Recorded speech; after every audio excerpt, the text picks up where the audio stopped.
اگر مجھے ملے نہ ملے مجھے اسے کوئی فرق نہیں پڑتا، لیکن اس سے یہ چیز چھن جانی چاہیے، اس کو بولتے ہیں حسد۔ دوسرا چیز ہے رشک۔ رشک کا مطلب ہوتا ہے اس کے پاس بھی یہ چیز ہو اور میرے پاس بھی یہ چیز ہو، میں لائک یہ وش کرتا ہوں کہ جو اس کے پاس چیز ہے وہ میرے پاس بھی ہونی چاہیے، اس سے وہ چیز زائل نہیں ہونی چاہیے، یہ جائز ہے۔ لیکن حسد ناجائز ہے، کیونکہ آپ یہاں پہ دوسرے کی ڈسٹرکشن مانگ رہے ہو۔ تو جب اللہ تعالیٰ نے جادو کے بعد ہی حسد کا یہاں پہ کیوں ذکر کیا؟ تو جب کسی کو حسد آتا ہے اور اس کے کنٹرول میں کچھ نہیں ہوتا، دین وہ کس کی طرف لوٹتا ہے؟ وہ جادو کی طرف جاتا ہے۔ تو اسی وجہ سے یہاں پر یہ چیزیں انٹر لنکڈ ہے، حسد اور جادو لنکڈ ہے، کیونکہ جب کوئی حاسد بن جاتا ہے تو وہ پھر جادوگر کے پاس بھی جاتا ہے اس کے اوپر جادو کرنے کے لیے۔ دوسری صورت ہے قل اعوذ سورہ ناس، قل اعوذ برب الناس، کہو میں لوگوں کے رب کی پناہ مانگتا ہوں، ملک الناس، لوگوں کے بادشاہ کی پناہ مانگتا ہوں، الہ الناس، لوگوں کے معبود کی پناہ مانگتا ہوں، من کس چیز سے پناہ مانگتا ہوں؟ شر الوسواس الخناس، شر الوسواس، وسواس کے شر سے۔ اللہ تعالیٰ نے شیطان کو وسوسہ بولا، یعنی کہ شیطان میں اتنی زیادہ وسوسے ڈالنے کی پاور ہے کہ اللہ تعالیٰ نے شیطان کو ہی وسوسہ بول دیا، اتنا زیادہ وہ وسوسے ڈالتا ہے۔ الخناس، خناس بولتے ہیں جو پیچھے ہٹتا ہے۔ اب آپ سوچو گے کہ شیطان تو ہمارے پیچھے لگا رہتا ہے تو وہ پیچھے کیسے ہٹ سکتا ہے؟ الخناس کا لفظی معنی پیچھے ہٹنے والا۔ تو یہاں پر دو اس کی جو یہ ملتی ہیں دو انٹرپریٹیشنز، وہ یہ ہے کہ ایک تو شیطان آتا ہے پھر جاتا ہے، پھر دوسری بار آتا ہے پھر جاتا ہے، اس سے یہ مراد۔ دوسری چیز یہ ہے کہ جب کوئی بندہ ذکر کرتا ہے یا پھر آیت الکرسی پڑھتا ہے تو شیطان بھاگ جاتا ہے، تو اس کی صفت یہ ہے کہ الخناس۔ الذی، وہ شیطان، یوسوس فی صدور الناس، جو لوگوں کے دلوں میں وسوسے ڈالتا ہے، من الجنۃ والناس، جنوں میں اور لوگوں میں، یہ جنوں میں بھی ہوتے ہیں اور لوگوں میں بھی ہوتے ہیں۔ اس کے بعد یہ ہم نے سورہ فاتحہ پڑھ لیا، ہم نے 2 سورہ پڑھ لے، اس کے بعد ہم رکوع میں جاتے ہیں۔ رکوع میں نے جب اسٹارٹنگ میں کہا اللہ اکبر جب ہم کرتے ہیں تو ہم ایک سرنڈر کرتے ہیں۔ جب آپ کو کوئی بولتا ہے ہینڈس اپ تو آپ کیا کرتے ہو؟ ایسے کرتے ہو، یہ ایک لیول کا سرنڈر ہوتا ہے۔ اس کے بعد وہ بولتا ہے نیل ڈاؤن تو آپ نیل ڈاؤن ہو جاتے ہو۔ ایسی طریقے سے ہم نماز میں کچھ لیول کے سرنڈر کر رہے ہوتے ہیں۔ ایک سرنڈر ہم نے پہلے کر لیا، اب ہم رکوع کا سرنڈر کر رہے ہیں، ایک طریقے کا سرنڈر ہے۔ اب یہاں پر ہم کیا پڑھتے ہیں؟ رکوع میں ہم جب جاتے ہیں تو ہم پڑھتے ہیں سبحان ربی العظیم۔ سبحانہ، جیسے میں نے اسٹارٹنگ میں بولا کہ اللہ تعالیٰ کی ذات ہر نقص سے پاک ہے، سبحان ربی العظیم، عظیم ہمارے عظیم رب کی ذات ہر نقص سے پاک ہے۔ دین جب ہم رکوع سے اٹھتے ہیں تو ہم کیا پڑھتے ہیں؟ سمع اللہ لمن حمدہ۔ اس کا مطلب کیا ہے؟ اللہ نے سنی جس نے اس کی تعریف کی، یعنی اللہ تعالیٰ ہمیں بتاتے ہیں کہ جو تم نے تعریف کی میری وہ میں نے سن لیا۔ دین ربنا ولک الحمد حمدا کثیرا طیبا مبارکا فی۔ یہ ایک نبی صلی اللہ علیہ وسلم ایک بار نماز پڑھ رہے تھے اینڈ پیچھے ایک صحابی نے یہ الفاظ فرمائے تھے، ربنا ولک الحمد حمدا کثیرا طیبا مبارکا فی۔ پہلے میں آپ کو اس کا ترجمہ بتاتا ہوں۔ ربنا ولک الحمد، اے ہمارے رب تیرے لیے ہی تمام تعریفیں ہیں، حمدا کثیرا، بہت زیادہ تعریفیں، طیبا، پاکیزہ، اور برکت والی تعریف، مبارکا فی، جن میں برکت ہو۔ جب نبی صلی اللہ علیہ وسلم نے نماز ختم کی تو انہوں نے پیچھے مڑ کے دیکھا اور کہا یہ کس نے بولا، یہ الفاظ کس نے بولے؟ تو ایک صحابی نے کہا میں نے بولے۔ تو نبی صلی اللہ علیہ وسلم نے کہا میں نے 30 فرشتوں کو دیکھا، وہ رش کر رہے تھے کہ میں یہ نیکی لکھوں۔ تو اللہ تعالیٰ کو یہ ادا اتنی پسند آئے گی کہ یہ ہماری نماز کا اب حصہ ہے۔ اس کے بعد ہم سجدے میں جاتے ہیں۔ حدیث میں آتا ہے کہ نماز میں جو بندہ سب سے زیادہ اللہ کے قریب ہوتا ہے وہ سجدے کی حالت میں ہوتا ہے۔ تو ہم سجدے میں کیا پڑھتے ہیں؟ سبحان ربی الاعلیٰ، ہم بلند رب کی عظمت بیان کرتے ہیں۔ دین اس کے بعد جو ہے ہم التحیات پڑھتے ہیں، اینڈ التحیات کو ہم تشہد بھی کہتے ہیں۔ تشہد کا مطلب کیا ہوتا ہے؟ Bearing witness.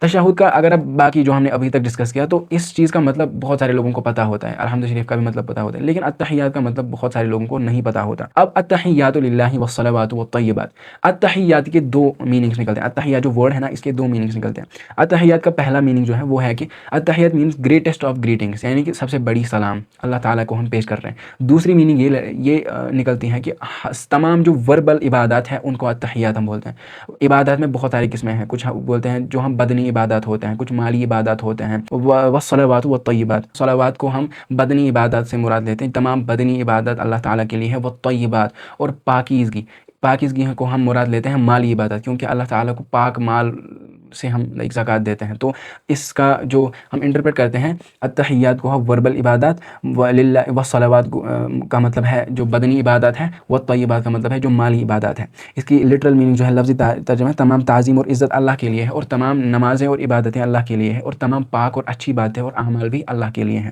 اس کے بعد ہم کیا پڑھتے ہیں؟ السلام علیک ایھا النبی ورحمۃ اللہ وبرکاتہ۔ اس کے بعد ہم اللہ تعالیٰ کے رسول صلی اللہ علیہ وسلم پر سلامتی پیش کرتے ہیں، سلام بیان کرتے ہیں، اے نبی آپ پر سلامتی ہو، اللہ کی رحمت اور اس کی برکت نازل ہو۔ وین یو پے سلام ٹو نبی صلی اللہ علیہ وسلم، تو آپ کو یہ ذہن میں ہونا چاہیے کہ اس مومنٹ پہ ایک فرشتہ سلام لے کر نبی صلی اللہ علیہ وسلم کے پاس گیا اور وہاں سے وہ جواب لے کر آئی ہے۔ اگر آپ نوٹس کرو گے نا یا اس پہ اگر آپ دھیان دو گے تو یہ کتنی بڑی چیز ہے، لیکن ہم کیا پڑھتے ہیں؟ السلام علیکم ایھا النبی ورحمۃ اللہ وبرکاتہ نماز میں۔ تو آپ دیکھو اگر آپ کسی کے سامنے چل رہے ہو اور آپ اس کو بولو گے السلام علیکم اتنی تیز، اگر وہ کوئی ریسپیکٹڈ انسان ہوگا تو کیا اس کو برداشت ہوگا؟ اس کو چھوڑو، کیا آپ کو گوارا ہوگا کہ آپ کسی پرائم منسٹر کو ایسے بولو گے السلام علیکم اتنی تیز تیز. تو ہم اتحیات اتنی تیز کیوں پڑھتے ہیں, یہ بھی ہمیں دھیان دینا ہے. تو جب ہم نماز میں کچھ بھی پڑھیں تو وہ آرام سے پڑھنا چاہیے, کیونکہ اس کے پیچھے ایک میننگ ہے. آپ ایسے ہی اٹر نہیں کر رہے ہو ورڈ, اس کے پیچھے ایک ڈیپ میننگ ہوتی ہے. آپ نبی صلی اللہ علیہ وسلم کو سلامتی پیش کر رہے ہو, تو وہ آپ تہذیب سے, وہ آپ تمدن سے پیش کرو. اس کے بعد ہم کیا کہتے ہیں, السلام علینا وعلی عباد اللہ الصالحین. اس کے بعد ہم اپنے اوپر سلامتی بیان کرتے ہیں. اینڈ یہاں پر بھی یہ نقطہ والی بات ہے, ہم صرف اپنے لیے اپنے اوپر سلامتی پیش نہیں کرتے, ہم تمام لوگوں کے لیے پیش کرتے ہیں. فار ایگزامپل, ہم السلام علینا نہیں بولتے, ہم اپنے اوپر سلامتی نہیں بولتے, ہم پوری امت پر سلامتی بھیجتے ہیں. السلام علینا وعلی عباد اللہ الصالحین, تمام جو صالح اللہ تعالیٰ کے بندے ہیں ان پر سلامتی بھیجتے ہیں. یہاں پر ہم سیلفشنس کو ختم کر رہے ہیں. مبشر بھائی آپ کیمرہ بند کیجیے. اشہد ان لا الہ الا اللہ واشہد ان محمدا عبدہ ورسولہ. یہاں پر جو ہے, یہاں پر ہم گواہی دیتے ہیں. میں گواہی دیتا ہوں, اشہد, میں گواہی دیتا ہوں, اللہ الہ الا اللہ, کہ اللہ کے سوا کوئی حقیقی معبود نہیں ہے. وہ اشہد, اور میں گواہی دیتا ہوں, ان محمدا, کہ نبی صلی اللہ علیہ وسلم, عبدہ ورسولہ, اللہ تعالیٰ کے بندے, اللہ تعالیٰ کے عبد اور ان کے رسول ہے. یہ ہمارا تشہد ہو گیا یہاں پہ کمپلیٹ. اس کے بعد ہم کچھ لوگ درود ابراہیم پڑھتے ہیں, کچھ لوگ کوئی اور درود پڑھتے ہیں. تو درود کا جو بیسک میننگ ہوتا ہے وہ اللہ تعالیٰ, وہ صلوات بھیجنا ہوتا ہے نبی صلی اللہ علیہ وسلم پر. دین ہم سلام پھیرتے ہیں, السلام علیکم ورحمۃ اللہ, السلام علیکم ورحمۃ اللہ. نماز کا مقصد کیا ہونا چاہیے؟ اللہ تعالیٰ قرآن میں فرماتے ہیں, ان الصلاۃ تنہی عن الفحشاء والمنکر. نماز انسان کو فحاشی سے روکتا ہے, نماز انسان کو برائیوں سے روکتا ہے. اب آپ پوچھو کہ نماز انسان کو کیسے برائی سے روکتا ہے؟ دیکھو میں آپ کو ایگزامپل دیتا ہوں. اگر دو بندے ہیں, دو دوست ہیں, وہ ایک ٹیوشن سینٹر میں پڑھتے ہیں راج باغ میں, اینڈ ان میں سے ایک بندہ ہے وہ نمازی ہے اور دوسرا بندہ نمازی نہیں ہے. اب وہ دونوں لوگ راج باغ زیرو برج سے چل رہے ہیں, اینڈ ان کو کچھ دکھا وہاں پہ, اینڈ ان دونوں کے جذبات اٹھے, یعنی کہ ان دونوں کے ذہن میں گناہ کا خیال آیا.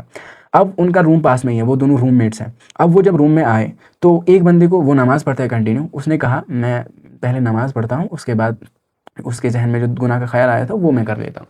اینڈ جو وہ باتھ روم میں چلا گیا, اس نے وضو کیا اینڈ وہ باہر آ گیا. دوسرا بندہ جو ہے وہ جب باتھ روم میں گیا تو اس نے اس کو جو چیز من میں آئی تھی, جو ڈیزائرس اس نے ظاہر کیے تھے, وہ اس نے پورے کیے.